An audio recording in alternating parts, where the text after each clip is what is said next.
Bom, boa noite, meninas.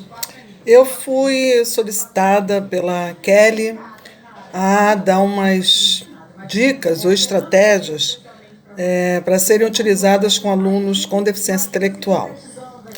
Eu não sou muito boa em gravação, mas vai ser até legal para me testar essa questão online, né? A gente está querendo tanto fazer cursos online. Vamos lá. Bom, primeira coisa é a identificação desse aluno, né?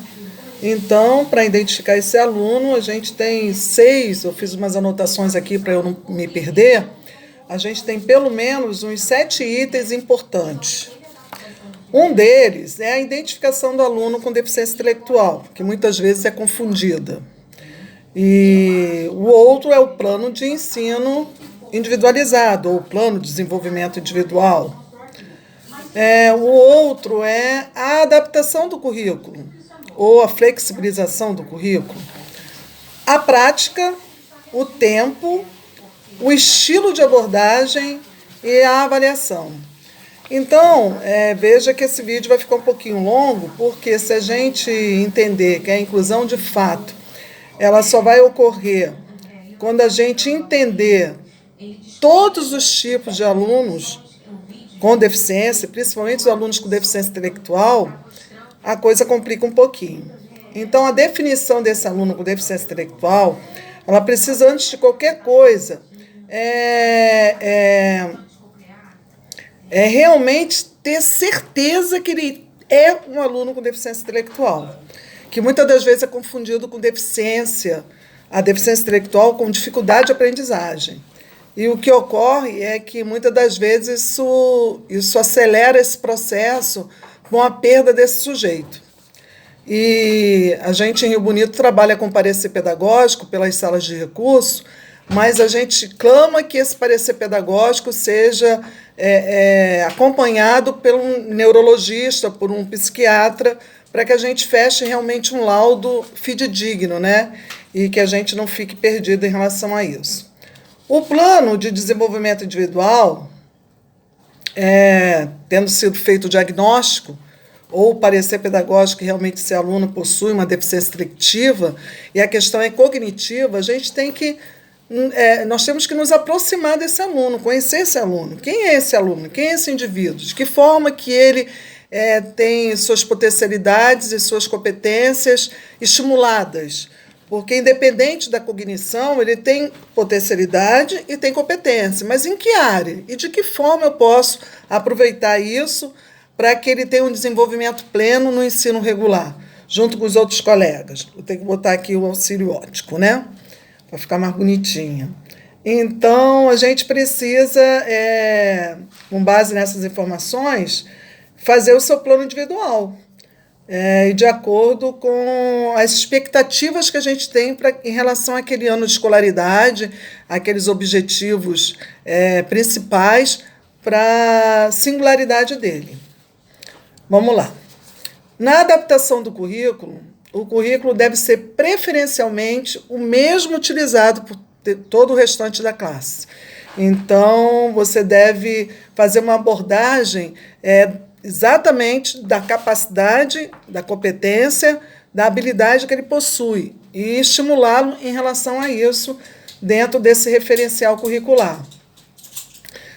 Se a classe, por exemplo, estiver estudando funções de primeiro grau em matemática e o aluno não for capaz, no momento, de efetuar tais equações, o professor de matemática pode trabalhar com o aluno soma e subtração. Né? E preferencialmente utilizando o quê? Material dourado, fichas coloridas, alguns recursos táteis, visuais, que estimule a ele estar trabalhando a matemática naquele momento. Então, o nosso quarto item é a prática, né? O aluno deficiente intelectual geralmente precisa de muita prática para conseguir assimilar o conteúdo.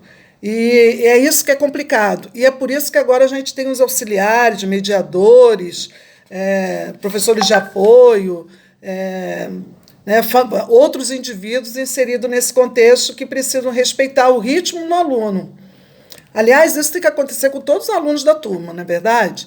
Mas muitas das vezes não ocorre. Então, se um pegou o que você está ensinando, você já pula para outra coisa por causa do raio do currículo, e aí deixa os outros perdidos no meio do caminho. Não é só o aluno com deficiência intelectual que fica. Então, uma coisa legal da prática é que você não deve dar exercícios infantis a adolescentes. Exercícios fáceis demais para o aluno. Você tem que sempre motivar ele ao desafio.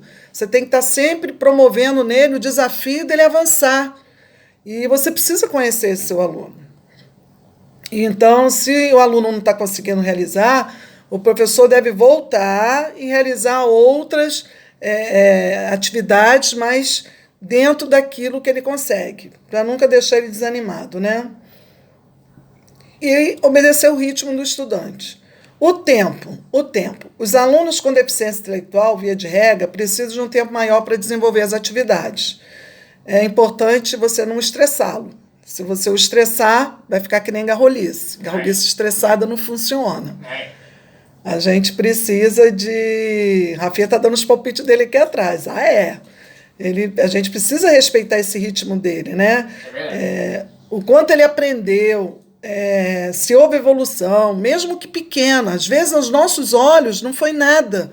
Mas para aquele sujeito que possui um déficit cognitivo, é muito importante ele conseguir. Então, a gente tem que incentivar isso. O 6º item é o estilo de aprendizagem.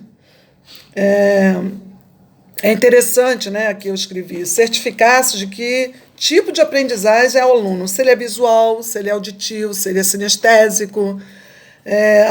Por exemplo, os alunos visuais precisam de cartões, de figuras, de imagens, materiais para contar, ou seja, todo tipo de material que possa vir a contribuir para essa aprendizagem,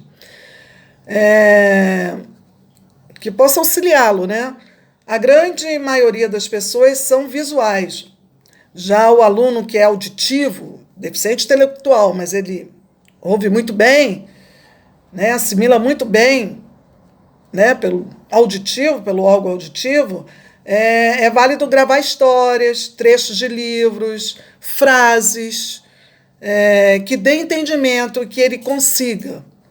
O aluno sinestésico já precisa de tocar nos objetos para aprender. Então, ele precisa tocar, ele precisa mexer naquilo ali, naquela atividade tem que ser tátil para que ele consiga realizar e facilitar a sua aprendizagem. E aí vem o item 7, que é muito importante, são as avaliações. As avaliações, dependendo de cada aluno e de seu estilo de aprendizagem, deve ser adaptada.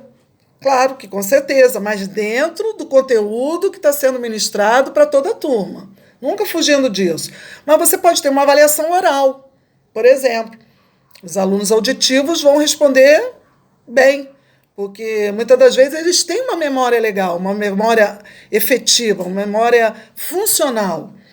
Então, essas avaliações orais para os alunos auditivos são bem legais, avaliações com materiais táteis para os alunos sinestésicos e avaliações com figura para alunos visuais deve ser incorporado. Então, você precisa conhecer seu aluno e saber qual é o veio condutor dessa aprendizagem. Além de todos esses cuidados, é fundamental que o aluno com deficiência intelectual, eu finalizei aqui, participe também de atividades que envolvam os demais alunos de classe, como trabalho em grupo, trabalho em dupla.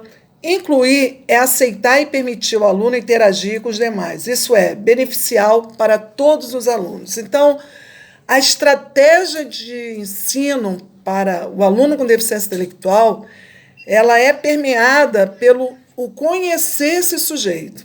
Se você não conhece esse sujeito, você não tem como traçar uma estratégia, você não tem como planejar uma estratégia para esse aluno. Você precisa saber quem é esse sujeito.